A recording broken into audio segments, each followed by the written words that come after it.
But yes, let me go ahead and give you some thoughts on Mulan. All right, so let's start off with some of the positives with Mulan, because there are a couple of positives. For one, the score is actually pretty good. Whoever it was that composed the movie, I think did a pretty good job. Again, the music was definitely serviceable.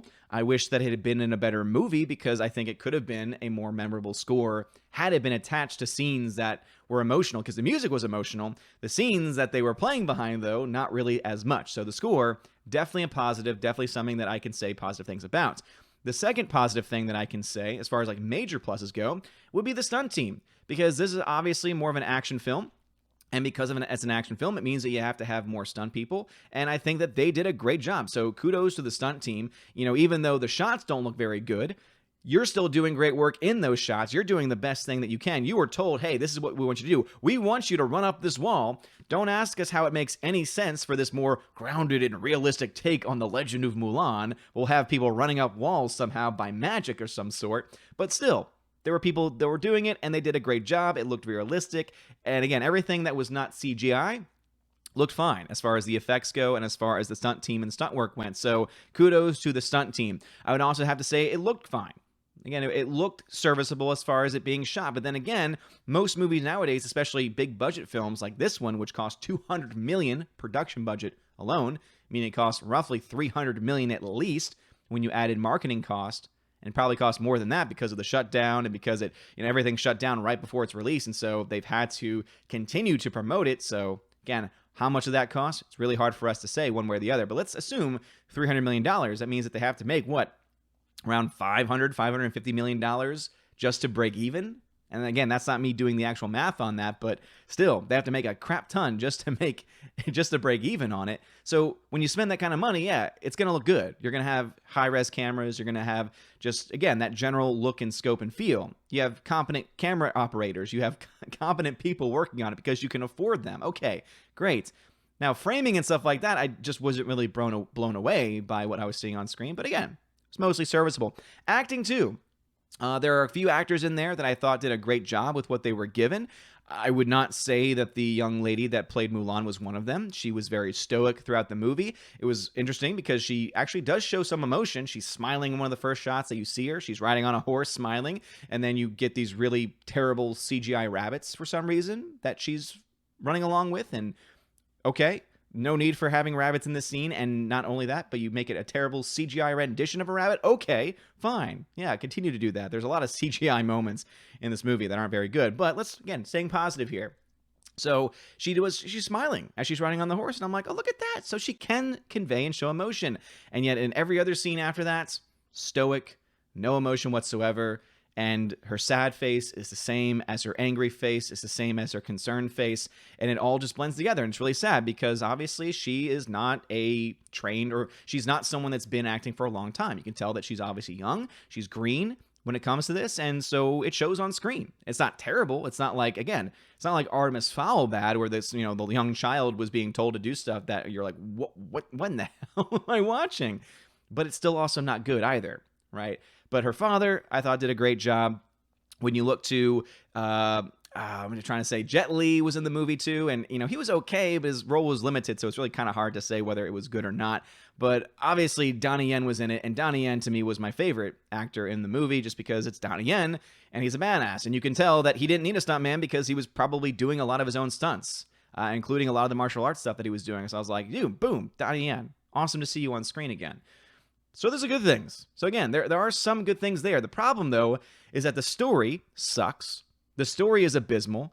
They're trying, again, the whole marketing campaign and the whole reason why they're like, oh, we're doing this because we want to market this to a Chinese audience, and we want to make sure this is more accurate to the story. We want to make sure this is more accurate to the original legend that this entire thing is based off of. So we're going to focus specifically on that.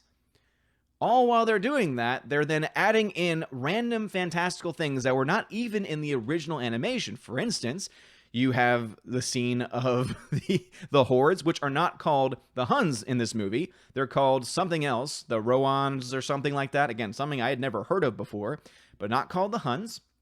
So obviously that was probably done for political reasons. And again, they're trying to sell it in China. And so you can't make people mad over there, since that's the people that you're trying to get to spend your movie on, buy your movie. But guess what? Turns out, based on reports that we're getting, not a lot of people are planning to go see it in China, most likely. And if it bombs in China, guess what? It's not making any money at all.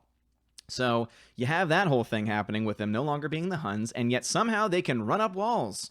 Yeah, because of this chi thing that also comes up into the movie. So that's also another story element brought in, just dropped in randomly. Oh, everyone has chi, but she has a special use of the chi, almost in this chosen one sense, kind of very similar to Rey in the in the Last Jedi and in the Force Awakens and in the Disney Star Wars, right, where she's just magically good at things. She doesn't need to be trained. She just has the power.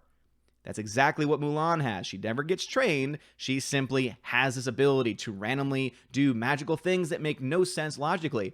Also, apparently the Huns can do the same thing. I'm just going to call them the Huns because the Ruan, whatever the hell they're called, really hard to really tell what exactly is being said and described about them. So, yeah, the Huns can run up the walls, which makes no damn sense. They then add in this bird woman witch, chi master person, who can turn into a bird, turn into 100,000 birds, but also was focused on the fact that she has chi, and there's this relationship between her and Mulan where she's basically noticing, oh, Mulan, you're just like I was, and I was rejected, and that's how I became this thing, and you're gonna, you're just discovering your powers, right? She has powers. She has powers now, called a chi, right? So it's, oh yeah, it's powers. Kind of reminded me a little bit of Dragon Ball Evolution. And if anyone's ever seen Dragon Ball Evolution, you know that movie was terrible. Oh, you got to focus on your chi, though, with terrible effects and a story that's nonsensical, etc. So you get that.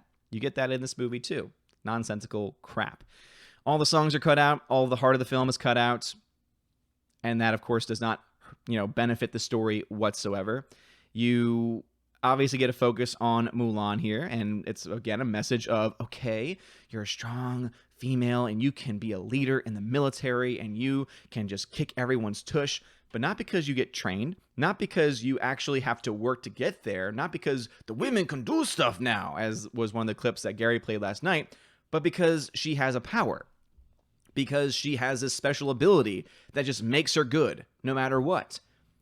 And as we all know, that's never compelling. When you add in this almost deus ex machina approach to filmmaking and to storytelling, where someone's just magically good at something and can handle any situation with no training at all, it makes you not care about that character at all. It makes their whole development so uninteresting because she never has to struggle. The most she struggles in the entire movie is when she's getting to the army and she gets tired for a little bit, which then, of course, gets surpassed by the fact that her magical ancestor, who is a phoenix, who randomly appears throughout the movie. They do away with Mushu. There's no Mushu in this. Oh no, can't have Mushu in this because, oh no, that's too cartoonish. We're trying to be more real. So what we're going to do is we're going to bring in a very CGI looking, terrible CGI looking phoenix come in at random points to help guide her along her path and guide her way.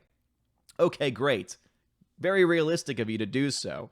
On top of the whole chi thing where she can just come up, jump up and kick spears and make them go. And then, of course, there's that one scene that's being leaked all over Twitter where someone throws, Jet Li's character throws the arrow up in the air and she's able to do like a flip kick and hit the arrow at the exact right spot and make it go as if it were shot out of a quiver, because that's how, physics and science works, right? But don't forget, hey, more realistic.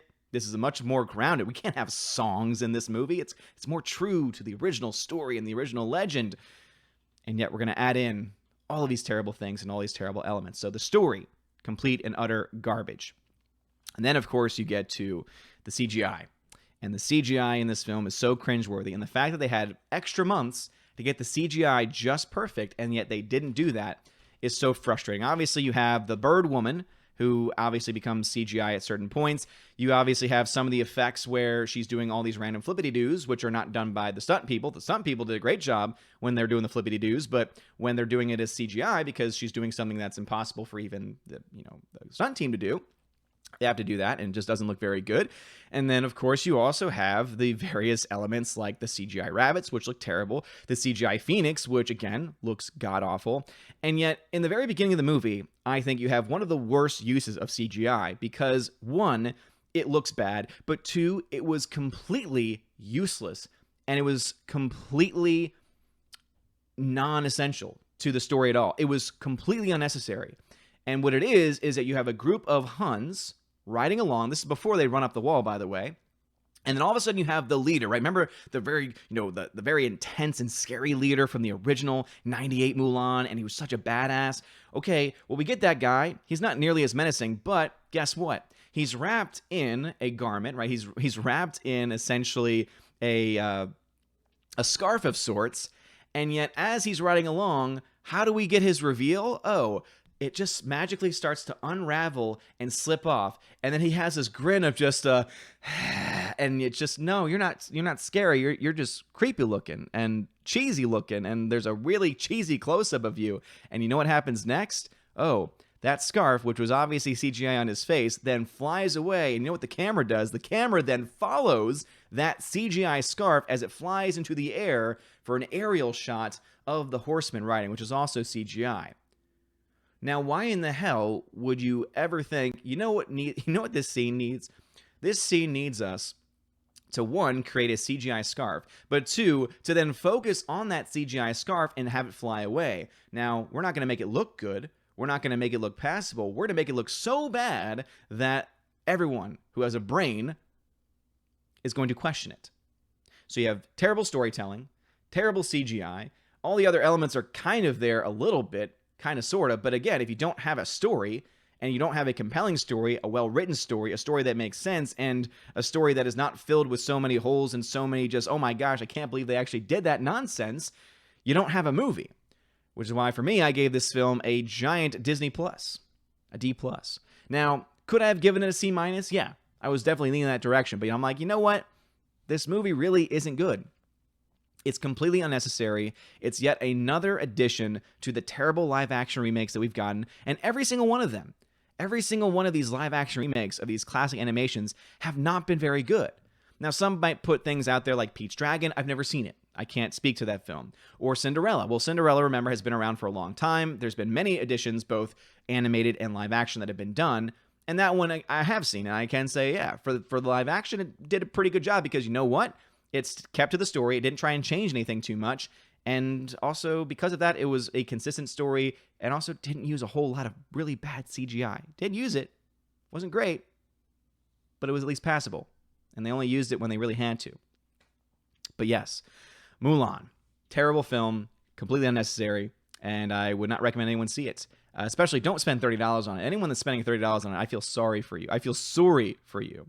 And now a huge shout out to all of my September Patreon and Subscribe Star members: Albertus Magnus, Animation Commentator, Brian P., David Bobrizik, Dion, Divex, Enrique Evangelista, Father Christopher Miller, hail to you, Father, Father Damian Cook, Frank the Tank and the Shawhan Wiener Dog Clan, Harold Francis, The Hunky Chunky Funky Monkey, Inflamed Wood, Ittertrap Productions, Jason Clark, Jacob Juice, Jeffrey Toon, Jonathan Carney, Kenneth Camille, Lady T, Laura the Modern Major General Story, Mad Mitch Dunaway, Mike Jackson, Mr. Peabody and his evil twin with the beautiful hair, On to June, Orange Hat Reviews, Out of Step with Reality, Outpost Dyer, Riff Magos, Rosetta Allen, Steve Glasker, Teresa Martin, Theodore Bendon, Tina Bojan, and Tina B. Thank you very much for being my supporters over on Patreon. And to my Subscribe Star members, stand for John B., Perpetual Punster, Robert Revo, Mr. Roy, Glinzer, Darkstar 57, J. Alex McCarthy Jr., US 888-209 Fast, Dean Heiss, Harold Francis, J-Rod the Beer Guru, Nebadon G. Adams, and the K-Man. Thank you so very much for being my supporters over on Subscribestar, and a shout out to all of my supporters on both platforms. If you yourself want to get your name shouted out at the end of every single video and live stream, please consider joining on Patreon or Subscribestar. You can also get access to exclusive giveaways, to an exclusive podcast that I do twice a month with my friend John the Flick Pig Flickinger, where we talk about about just random stuff going on in the movies, our reviews, and also we take Q&A questions from everyone as well in those categories. So if you would like to have any of those things or access to them, or even the biggest of them all, to be one of my chosen of Valhalla and get a t-shirt during your first month, and also have access to be featured on the channel once a month on the Chosen of Valhalla live stream, please consider checking that out in the links in the description below. You guys are all amazing and beautiful people. Have a wonderful day, and as always, God bless.